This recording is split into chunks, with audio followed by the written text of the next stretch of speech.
सगळ्यांना विनंती आहे, ही घटना जी घडलेली एकदम अतिशय म्हणजे मानवी म्हणजे लांछनास्पद आहे, अतिशय वाईट घटना आहे. आपल्याला ज्यांनी संजीवनीचे कपडे काढले, ज्यांनी संजीवनीचे कपडे काढले आणि ज्यांनी ते डोळ्यांनी पाहिले या आणि काहीच केलं नाही, या सगळ्यावर कारवाई झाली पाहिजे.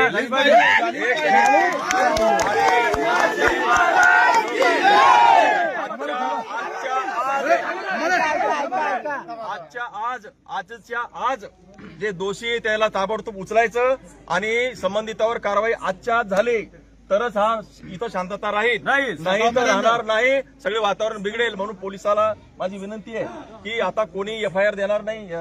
एफआयआर हा पोलीस हा जो एफआयआर आहे पोलीस देतील.